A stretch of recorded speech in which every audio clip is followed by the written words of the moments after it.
डडीकर किला। डडीकर किले का निर्माण 1100 साल भी पहले लगभग 9वीं या 10वीं शताब्दी में राजा चंद्र के वंशजों द्वारा किया गया था। जब राजा चंद्र के वंशजों को अपनी राजधानी आभा नगरी छोड़नी पड़ी तो वे इसी क्षेत्र में आकर बस गए और उन्होंने इस जगह का नाम डेरा कर रखा, जिसका अर्थ छावनी था। समय के साथ यह नाम बदलकर डडीकर हो गया। बाद में इसका जीर्णोद्धार सदियों तक जीर्ण शीर्ण रहने के बाद इस प्राचीन किले को बाद में खोजा गया और इसकी मूल भव्यता को वापस लाने के लिए इसका पुनर्निर्माण किया गया। इस डडीकर किले की विशेषताएं हम आपको बताएं कि एक हेरिटेज होटल के रूप में यह संचालित हो रहा है और पर्यटकों को राजस्थान की स्थापत्य कला का एक अद्भुत नमूना प्रदान करता है। इसमें प्राचीन राजस्थानी और मुगल वास्तुकला का प्रभाव है और यह पर्यटकों को राजाओं की युग का अनुभव करने का मौका देता है। अरावली पर्वत श्रृंखला की गोद में स्थित यह किला प्रकृति और विरासत का एक अद्भुत मिश्रण है, जहां से आसपास की पहाड़ियों के मनोरम दृश्य दिखाई देते हैं।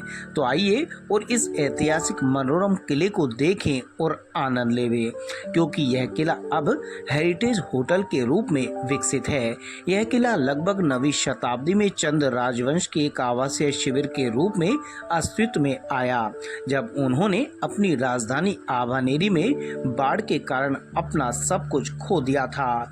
बाद में जब वे बाला किला चले गए तो इस किले का उपयोग एक सैन्य शिविर के रूप में किया गया। समय के साथ यह किला बेहद जीर्ण शीर्ण अवस्था में पहुंच गया था। वर्तमान में मालिक ने 1997 में संपत्ति को खरीदा और 2004 में आधुनिक सुविधाओं के साथ इसकी मूल्य भव्यता को बहाल करना शुरू किया और 2007 में होटल को आगंतुकों के लिए खोल दिया गया। इसका जीर्णोद्धार बहुत ही सुरुचिपूर्ण ढंग से किया गया है और अधिकांश कमरे अति सुंदर लगते हैं। हालांकि यह आकार में उतना विशाल नहीं। होटल का प्रवेश द्वार एक आंगन में खुलता है जिसके चारों ओर कमरे हैं। इस आंगन से गली एक छत पर खुलती है जो एक पहाड़ी के साथ खूबसूरती से बनी है। इस गली के दूसरी ओर कुछ कमरे हैं। यहाँ हर कमरे का अपना एक अलग एहसास है। जहाँ कुछ कमरे आपको एक आलीशान एहसास देते हैं, वहीं कुछ में रहकर आपको एक सैन्य शिविर में राजा की सेना के जनरल जैसा महसूस हो सकता है। एक कमरा जो मुझे भी वाकई दिलचस्प लगा वह मलय था। यह कमरा बुर्ज में स्थित है और बैठने की जगह तक पहुंचने के लिए आपको कई सीढ़ियां उतरनी पड़ती हैं। बिस्तर के अलावा कई छोटे रोशनदान हैं जो एक साफ सुथरा देहाती एहसास प्रदान करते हैं। हालांकि यह कमरा शायद उन लोगों के लिए उपयुक्त न हो जिन्हें घुटन महसूस होती है।